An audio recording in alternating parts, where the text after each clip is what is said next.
So in the last video, I started mocking up some things with the intercooler piping. I decided we're going to go ahead and redo it, kind of a little bit by necessity.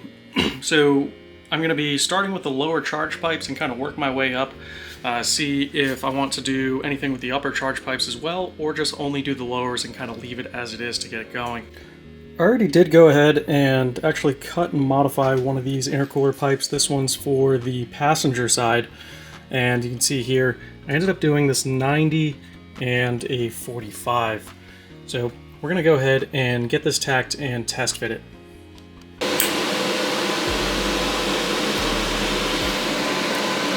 Getting kind of low on gas.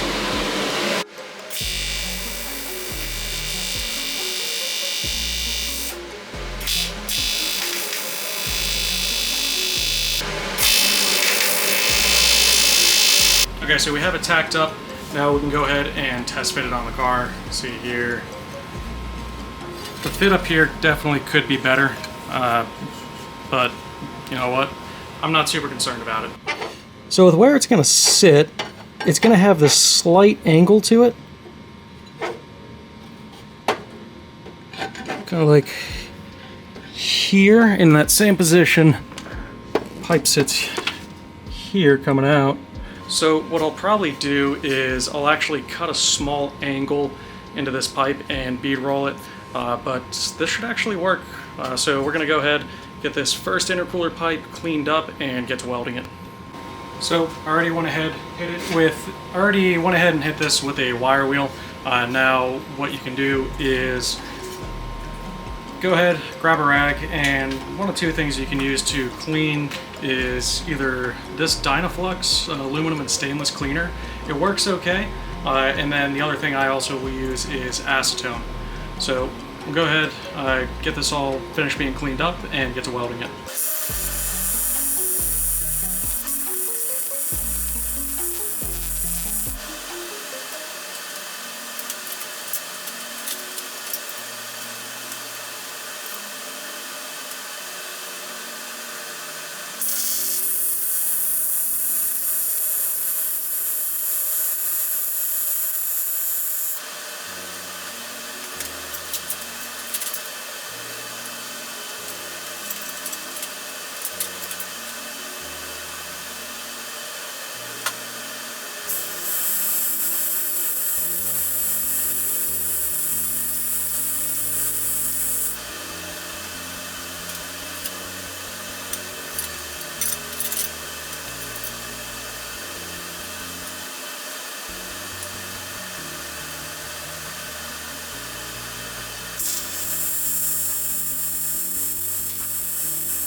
Alright, first intercooler pipe done.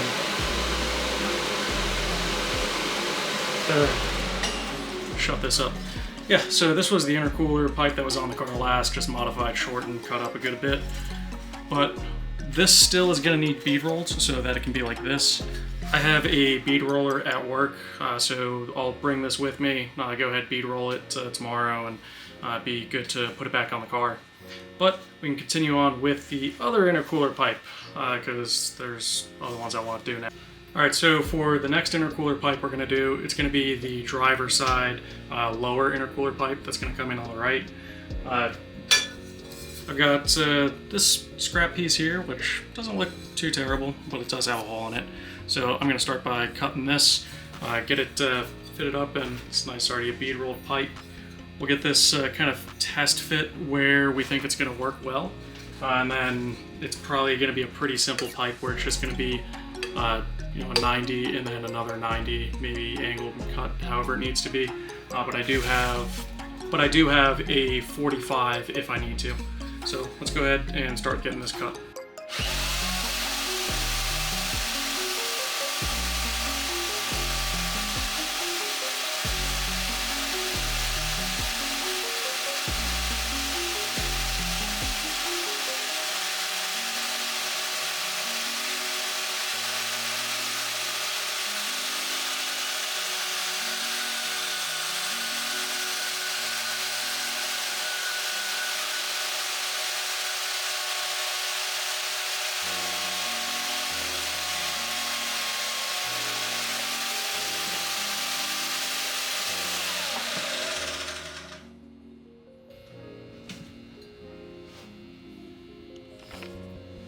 We'll say it does do pretty well for a cheap $100 bandsaw.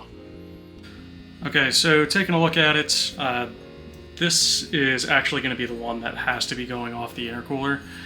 This side with the this side right here, the one that has the bead roll, is actually pushing it out a bit too far. And I don't have any bends more than a 90 degree right now, and I'd like to avoid using a pie cut, just more welding, more complication, more time. You know, whereas I can make this work pretty easily by cutting the bead roll off and welding the 90 on it.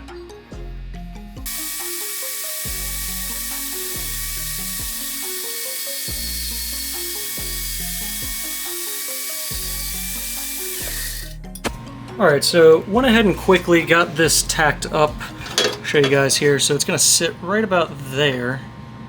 And then you're going to have to see this very ugly hole in second.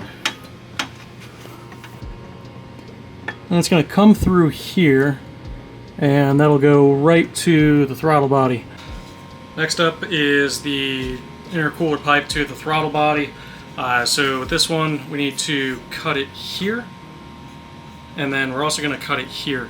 This bung, I want to flip it 180 degrees upside down. It's always been in the wrong place, and I just never have corrected it. So we're going to do that and get this so that it lines up where it needs to be. Alright, now I got that tacked up. We can go ahead, weld that, and then we're just about done with this piping. Almost. There's a couple other things we have to do, but it's getting really close to being able to install all the piping, and then we have to weld on the blow-off valve flange on the new upper intercooler pipe that I made off camera a little while ago.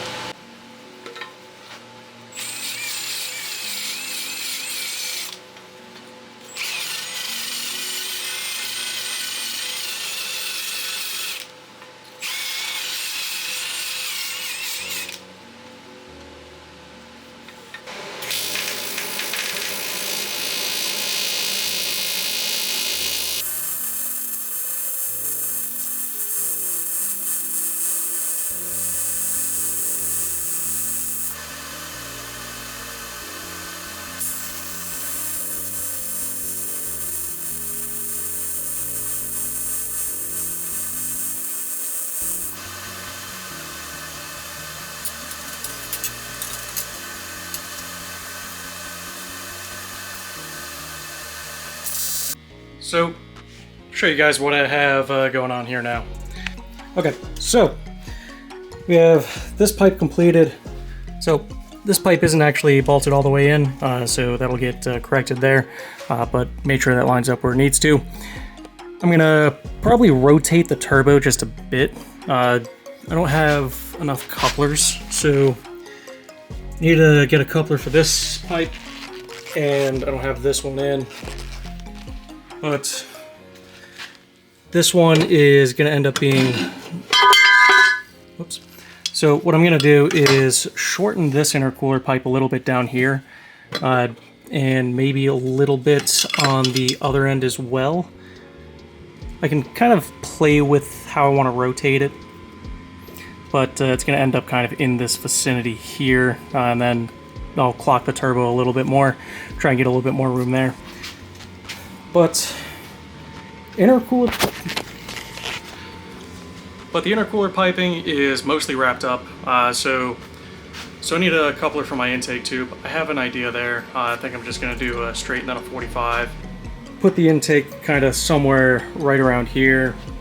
Easy enough to do. And then the last bit of welding I need to do on the intercooler side is the last bit of welding I need to do on the intercooler piping is I need to go ahead and put my blow-off valve in there, and let me show you guys what I have there. So initially what I was running on this car was this. This is a Turbo Smart race port. I've used these blow-off valves for years, but I had a fun opportunity come up, and oh, actually got sent this along with a wastegate. So P1 Performance in Baltimore, Maryland, they're a dealer for Garrett. went ahead and sent me a blow-off valve and a wastegate to do some testing on, give feedback, all that fun stuff. So this is the Garrett GVB50A. This is a 50 millimeter vent to atmosphere blow-off valve. It doesn't have any provisions for recirculation, but they include everything you need to install it. So they've got the flange, aluminum flange. They've got all the springs. They have a spare, so they have a spare, well, not spare. Includes the O-ring that goes here on the flange, the fittings you're going to need, everything to install it, and then clamps as well. One thing worth noting on this though is super snug fit in that, by the way.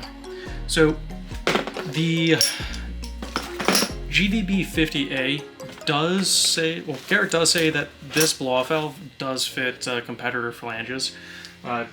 So this is the flange for a Turbo Smart. You can see here it's actually indented in. So the flange that's included with the Garrett unit is actually extruded. So something to note there. The Garrett flange is actually extruded. But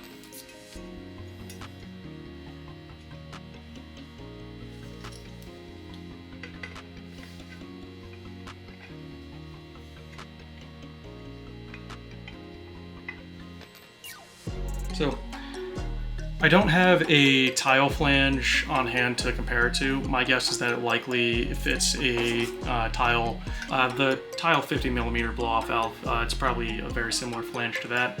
But if you do have a Turbo Smart unit, you're just gonna have to change out your flange and weld on a different flange style. But I'm gonna save this intercooler pipe. This one's actually gonna go on my KAT car.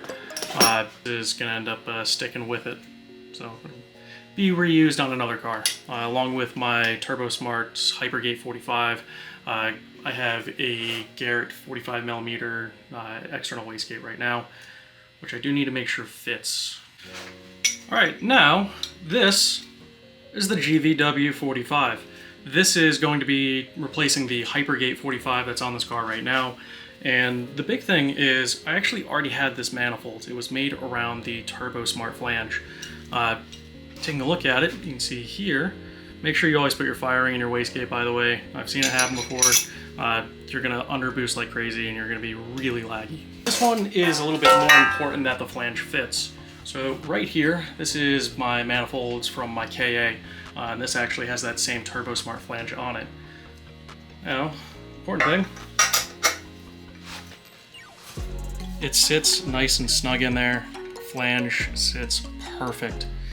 The other benefit as well is this actually has pretty much the same outlet location.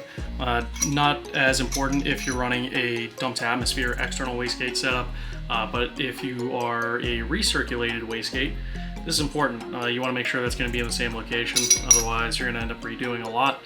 And this actually appears to be the same flange as well as the Turbo Smart. But, I mean, looking at it, you can see with this wastegate right here, it's actually radiused and it's got a really smooth airflow transition path. So should help smooth out the airflow a lot, and that's going to be kind of really helpful in this car. That's going to be really helpful with the manifold I have on the car. The manifold location is, you can see here, not the most ideal, and that's just kind of a causation of it being a turbo priority setup, as well as space limitation. It's slightly different on my SR manifolds, but same kind of concept. There's not really a whole lot of merge collector length that you can have with the amount of space you have. So you can't have it where it's gonna swoop in and be a priority gate. One of those things, you just gotta live with it and deal with it. But with the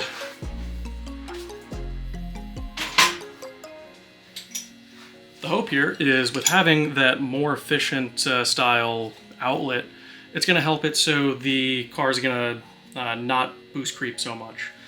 It might still have a little bit of creep, but that's going to be inherently due to the hot side design. But see, with this, has these Allen key style, similar to how like Tile does it, which I do prefer this, the bolt-in style. If you've ever tried to put the actuator cap on like a Turbo Smart, their wastegates are the same way. It's got this one fine threaded, it's this one fine thread that goes around the entire thing. So it makes it really easy to service, but they can be a real pain in the ass to get back on. And I'm not changing wastegate springs a whole lot, so may as well have something that's going to be easier to work with. The other thing is they do include a variety of different wastegate spring choices with this. With this car, we're going to go ahead and put in a 10 psi spring. That'll get us to about 20 psi peak with the boost controller maxed out. So I'm at a point though, I can't really do any more today on the car. It's a little bit late, so we're going to wrap things up here. I'm going to get the last parts I need on order so we can wrap up the intercooler piping, and then next episode begin on the downpipe. Thanks for watching.